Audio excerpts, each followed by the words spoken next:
In 1940, Swansea, like many parts of Wales and Britain, was split by controversy over how far dissent could be tolerated in wartime.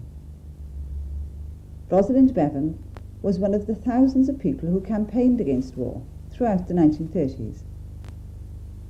As a teacher and an active pacifist in the town, she was at the centre of the row about loyalty versus freedom of conscience. As a result of her beliefs, she, like others, lost her job and left the town. Rosalind is still a Christian and an anti-war activist. This video is based on conversations with Rosalind in April 1988. Well, as a child, I suppose the atmosphere of the home was an influence on me, though my parents never said any pacifist views explicitly. My father had come home from the First World War very, very anti-war. He used to say, it's not what it does to the body, it's what it does to the soul. But they never said these views to me. The big explicit influence was the Reverend Lingley James, who was the minister of Pantaguida Church, and this was in my teens. By the time I left school in 1933, I was a pacifist and a socialist on Christian grounds, and I have been ever since. He was a very remarkable man, and when he preached, he brought in Christianity into the whole of life, not just people's narrow personal affairs. And his church was packed on a Sunday with some people who weren't Christians at all used to come, because it was a great education. He gave you a great vista, a great expanse of life to think about. And also he was a very fine person. He cared about people individually as well, personally. 1 in 1,000. When Mr. James left, his role as what you might call activator was taken by Mrs. Dorothy Strevens in the church, and she encouraged the young people to have pacifist and left-wing views, and also to join things and to try their hand at speaking. And she got me to join the No More War League, which was before the Peace Pledge Union. And also, I joined the Fellowship of Reconciliation, the Christian peace movement, to which I still belong. So, you joined the Peace Pledge Union when? As soon as it was open to women. It wasn't at first. Only men could sign at first. Because, you see, they were thinking of only men would be conscripted at that point. And then they opened it to women, and then I was one of the first women to join. Looking back on the Peace Pledge Union, what was the attraction of it for so many people, do you think? Well, first of all, it united, whatever your reason for being a pacifist, it joined you up together. And particularly this was the Christians and the humanists were joined up together.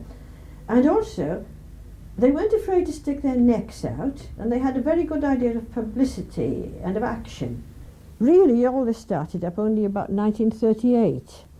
And we used to have meetings in the Quaker Meeting House, and went to speak if we had a chance anywhere. We used to sell peace news in the streets and on the sands, and we had a stall in the marketplace. Well, we used to have regular meetings with people who were pacifists from different points of view, speaking at them. And I can't remember now, I went to speak at various places. I can remember speaking with George Lansbury when he came on the same platform. And I can remember going up to London to speak in this great women's peace rally, which afterwards delivered a letter to Buckingham Palace with Vera Brittain and Sybil Thorndike and such people. I was the youth speaker. You described a meeting at Ponte de Leis. Oh yes, well that was when the war really got going, and Fenner Brockway was doing a speaking tour. And I was to be a support speaker, and my friend Alan Morris and I went out on our bikes. But when we got there, we found a huge hostile crowd blocking their way to where the meeting was to be. There was no way we could have the meeting. I remember just speaking to Fenner Brockway and shaking hands with him, and he said, "I hear you're a very fine speaker." I was really proud of that. Next time I spoke to him was, somewhere around 1980, when he was in Bristol for the world disarmament campaign. But then Alan and I got on our bikes to go back, and I have vivid memories of the hostile crowd either side of the road, shouting, "Back to Swansea, you bloody Conchies!" Well, we were all sorts of people, of course. We were Christians, socialists, humanists, and Welsh nationalists. And among the older members, my mother and her friend, who were feminists from the suffragette days, and particularly a group from the Women's Cooperative Guild, and their husbands. I particularly remember Mrs. Harvey, who was a very dignified and quietly helpful person. She was a Quaker too. And we appreciated their backing very much. A notice about the meetings we had during the month of May 1940, and various speakers and subjects, where people used to come and ask awkward questions sometimes. The police came, they never said anything. We knew who they were by their boots. And we used to like to drag them into the conversation when they didn't want to be. In 1940, with the war going badly for the Allies, fear of fifth columnists took hold. Pacifists and conscientious objectors became targets for groups like the British Legion and the League of Swansea Loyalists. In particular, teachers and other public employees found themselves victimised. Yes, I suppose this was, once the war had really started in 1940, generally, though people didn't agree with us, they were very tolerant, and at least to our faces, they weren't rude. And we had some tension at work, with colleagues especially who had husbands or sons in the forces. This was very understandable. But people generally, they thought this was democracy, and they were tolerant to us. And but then there came this man called De Matos, and he founded a thing called the Swansea League of Loyalists, and they used to have open-air meetings, and vast numbers of people went, and the British Legion came in on this as well, and they were simply to stir people up against pacifism. And I have vivid memories that he said at one meeting that all Conchie should be castrated. And I remember that because my mother said after she didn't know what it meant and had to have it explained to her. But I think it was this sort of pressure that got public feeling aroused. The first target of campaigners, led by the League of Swansea Loyalists, was the stall in the town market selling pacifist literature and advertising anti-war meetings. Public pressure on Swansea Council, coupled with threats of violence against the stallholders, of whom Rosalind was one, forced its closure, despite protests from the Peace Pledge Union and the National Council for Civil Liberties. The League of Swansea Loyalists, the British Legion and other groups and individuals now combined in campaigning for the dismissal of any local authority employees who did not support the war effort, and who were seen as dangerous fifth columnists or enemy agents. At first the council resisted, but mounting public feeling and continued campaigning in the town resulted in the suspension of the pacifists, as in many localities throughout the country. But Swansea introduced an extra something, a loyalty oath, to be signed by all council employees. And I think the council were more or less pressurised into having this oath of loyalty, which they sent to all their employees, who had to sign it and send it back on pain of dismissal. Right, perhaps we can read the letter now then. Can you explain now where this letter went? Well, it's said to have been sent to all employees of the Swansea Town Council. But it was rumoured that it never went to the men at the Tir John power station because their union would have helped them to stand out against it en masse, pacifist or no. But that we never found out. But certainly went to all teachers and people who worked in the Guildhall.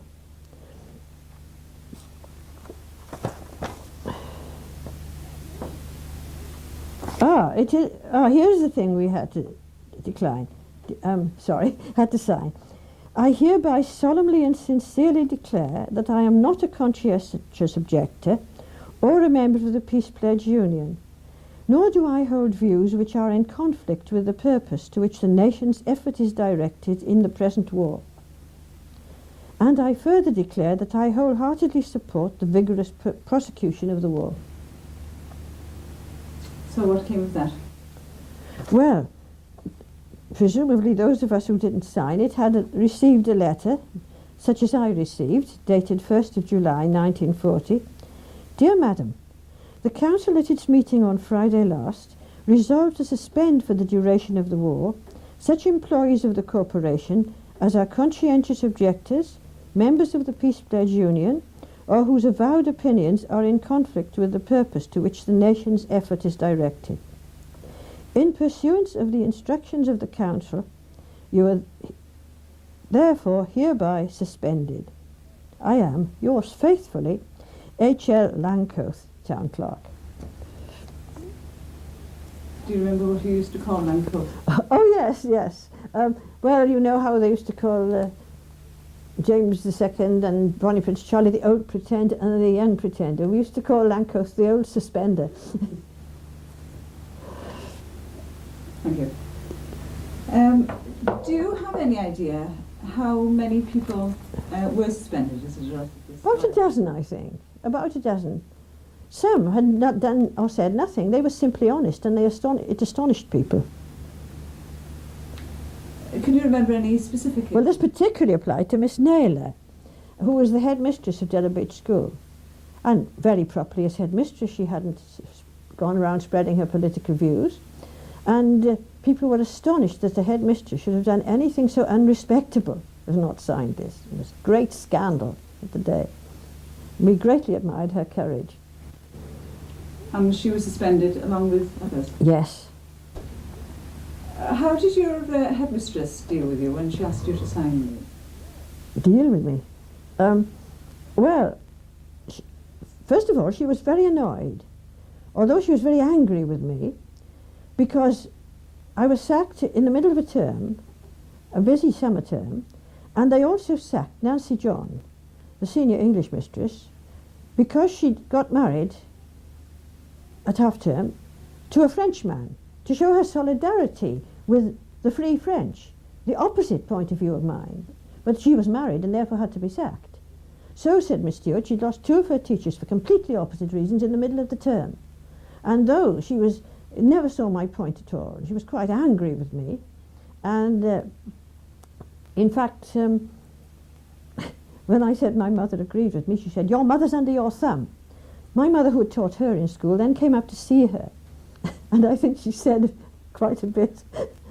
But so though she couldn't see my point of view at all, she still felt the council had been cutting off their nose to spite their face, in throwing out teachers right and left like this. Well, my trade union was the NUWT, the old NUWT, which stood for equal pay and disbanded when it was achieved. None of them agreed with me. Some were very conservative, but they were really stood up for civil liberties, and they supported me 100% and wrote quite severe notes to the powers that be. Whereas the NUT, they were really a dead loss to my friend Millie. They kept saying, "But there's no precedent for this, there's no precedent for this. The only thing you can sack a person for is a moral lapse." Now, if you had committed a moral lapse, and Millie said to us, I began to think I ought to ask them, "Do you want me to go off and commit a moral lapse?" But anyway, they dithered about and were not much good. But the NUWT, as I say, I thought they were great. Well, first I had a very nice half-term off, it was beautiful weather. And then I got a job in Chester City Grammar School for Boys, teaching Latin. And I was there for 5 years and took over the music and the RE as well in time. You see, I'd been appointed by Minute in Swansea. And they say, "We appoint by contract." And when I signed the contract, they said, "And you can show that to your Mr. Langcoath."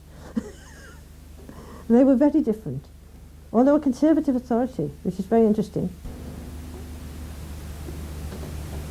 What happened about the loyalty oath? Well, I remember my friend Jerry Lawson came into the staff room and he said, "Hey, Swansea, you've revoked that thing." But obviously, great pressure had been made in the opposite direction meanwhile.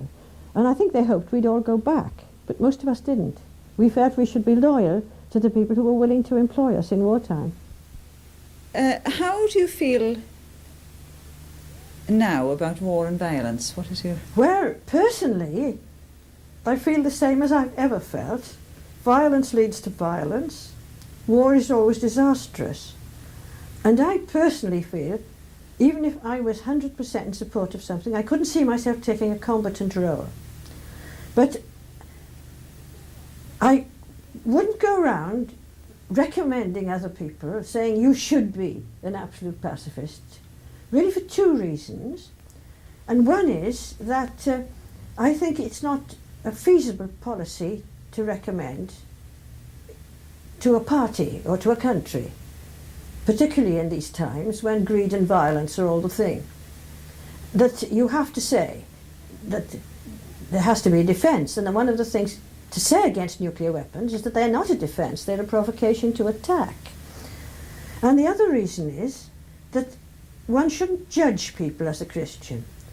And if I were living in South Africa or Latin America and had kept on meeting violence from the right all the time and Stonewall, I don't know what I would feel like and what I would feel it right to do. So I feel I couldn't judge people. So I feel I'm as much of a pacifist forever, but it's not for indiscriminate export. I would rather say to people, look, as a Christian, this is what you should be doing. It's no good just sitting there saying, if there is a war, I wouldn't fight. Because they wouldn't care by then, because the whole thing's so mechanised anyway. Or they'd have a sort of shot. But what you have to think is, what can I do now? And one of the things is obviously to join the increasing campaign all over the world against nuclear weapons, for all their reasons. Another thing is to point out how the arms race and the arms trade are taking resources which should be used to feed the hungry and to help the desperate situations in the world, in which aid is more or less going down the drain because the banks and governments are taking money out. You can't have it both ways.